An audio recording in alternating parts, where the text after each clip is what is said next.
続いてはサポータースピーチになります。スタンフォード大学ブロックチェーンクラブクン・ペン様による NFT& カスタマークリプト in the Age of Generative AI についてスピーチをしていただきます。クン様、よろしくお願いいたします。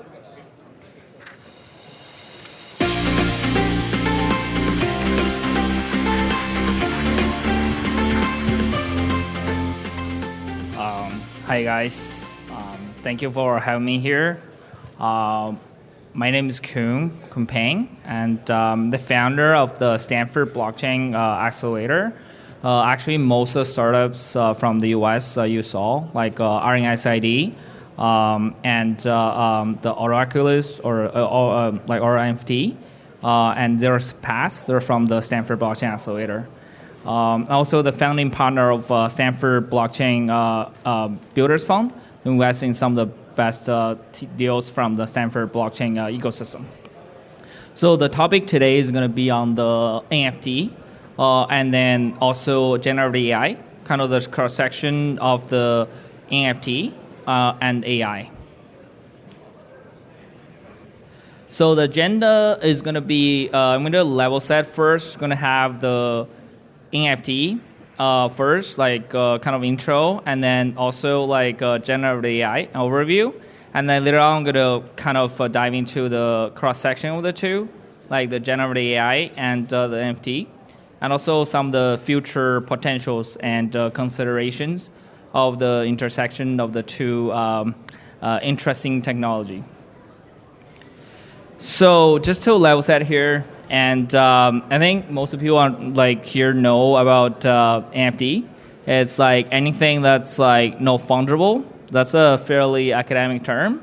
In plain term, it means like something that's unique and not replaceable or not replicable, which is very interesting.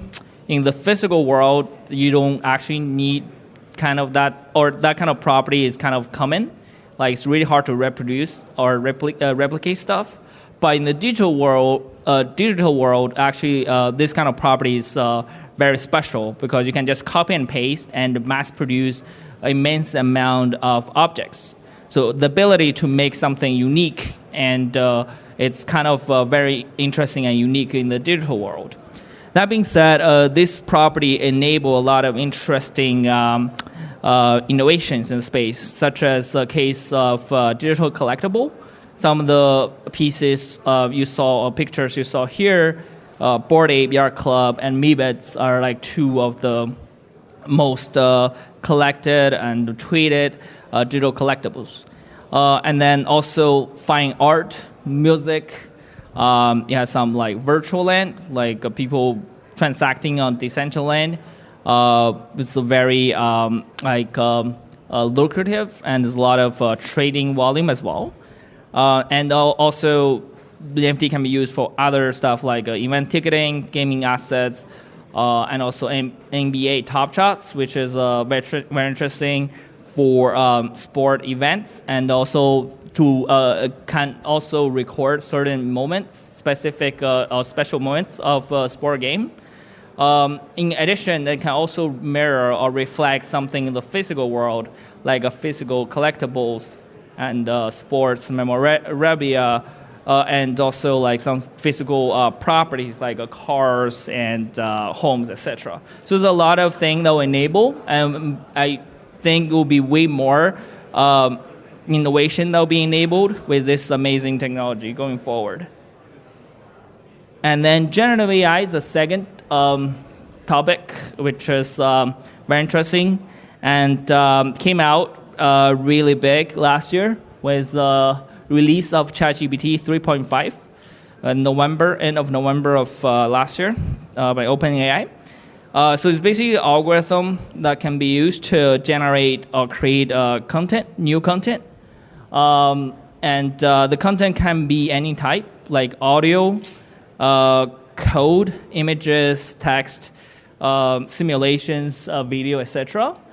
And also, there's like large language models that can create new content based on like old content. You just provide some kind of directions by a text or program and then that can generate a lot of interesting content. Matter of fact, I have this slide, and I just had a big empty space on the right. I asked ChatGPT to generate some interesting picture based on some direction give, which is like something relevant to Web3 or crypto and general AI. And here we go. That's the image that ChatGPT gave back. It's pretty neat.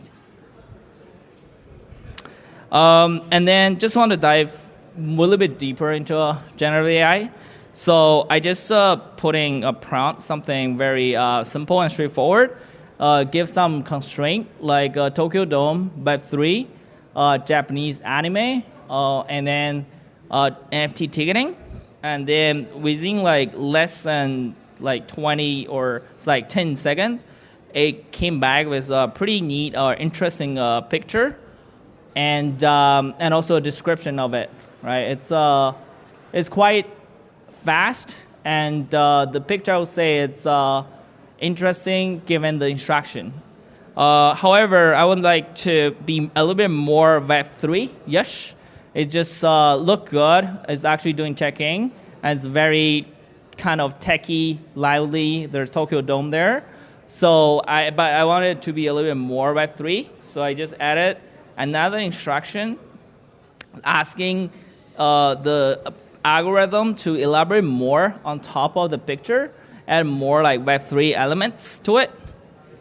And then here we go. So we just added the few logos of Bitcoin, and then came back with a different updated picture. But that just demonstrates the power of generative AI and how much content they can generate within like 10 or 20 seconds. That's like very, very fast, and there's a lot of decent quality for content. So now we're getting to the interesting part, which is cross-section of the generative AI and NFTs. Sam Altman mentioned something that's quite interesting. So saying like the AI is basically like indefinite abundance, and crypto is kind of definite scarcity. I think both are like a cornerstone or the fundamental building block of the virtual or digital world, and both are important. So interesting enough, he is also a CEO and founder of OpenAI, which tackle more on the side of generative AI and generate a lot of immense amount of content using AI. And also WorkCoin, he's a co-founder, which actually does the part of crypto, which help to make sure there's identity and authenticity on the blockchain. So that being said, we'll just actually take each of the paths, like abundance and scarcity. So generative AI give us a lot of abundance. We give us a lot of content. It democratizes creativity. So basically, we have a lot of people who are willing to create stuff, but they're not necessarily creative enough, or they don't have the kind of artistic skill set. That being said, OpenAI's ChatGPT and some other model just enable the creativity, allowing a lot of people with very rudimentary skill set or no skill set to create something decently looking with a very short time span. And then that's for like people who are like increasing the amount of, or quantity of people who can create pictures. But also for people who are already kind of artistic or decently professional, is also a huge boost in the productivity and the pictures that they can create. And with much less time they will need. That actually essentially bring the abundance to the digital world. And then the NFT side is more on the scarcity. So we have NFT can prove the ownership and provenance. Basically, like who owns certain piece of the content, and then you can trace back the ownership and the IP of that particular content. And also can prove like authenticity to make sure the content is authentic. There is not fake news or deep fake content. That kind of scarcity is kind of essential to the digital world. And bring the two together, there's quite some chemistry and quite some interesting thing that can be created for us to enable the digital world development. So first few points is around content creators, where their ability to create content is augmented. And they can create a lot of content, a massive amount of decent quality content. And also, not only the content creation is democratized, but also the ownership. So before you can't own like a video, a YouTube video, but now you actually can own on the blockchain a specific piece of a specific content. That's quite interesting and allow a lot of kind of sense of ownership and property rights in the digital world, which is lacking before. Then also, since there's traceability and ownership, you can actually build something on top of each other, which is like composability, and it's unheard of before in the internet or like the digital computer age, because it's very hard to trace on certain platform, like such a thing of blockchain, which content belong to whom. But with blockchain, you can actually trace the content and compose content on top of each other. Then next few points is around a newer model of business model of monetization and generate revenue stream for the creators. So they can tokenize their AI generated content, and also they can make money and on top of monetize their community. That will actually unlock a lot of earning potentials that they are not able to unlock today with YouTube or Instagram kind of platforms, centralized platforms. Then NFT definitely enable the uniqueness, as I mentioned before, and also the authenticity to the digital world, and that can unlock immense space for creative experimentation and basically enable and empower people to build on top of the digital world. There are some also challenges of the cross-section of the NFT and AI.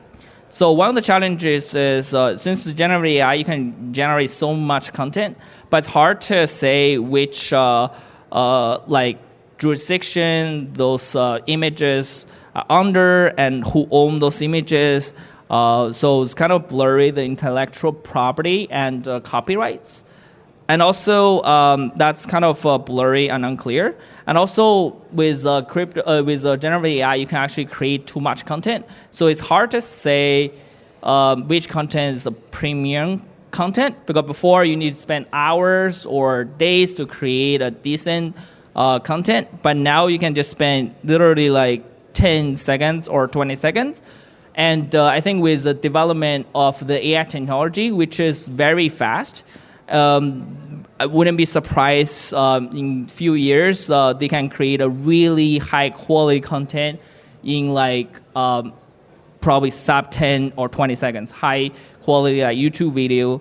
So if they have so much content going on and the time is very limited, how to spend time to consume content become very interesting and problematic, and that potentially unlock a new problem space for people to work on, to how to help people to better save their time, to focus on much better quality of content, given that there will be an inflow of massive amount of content.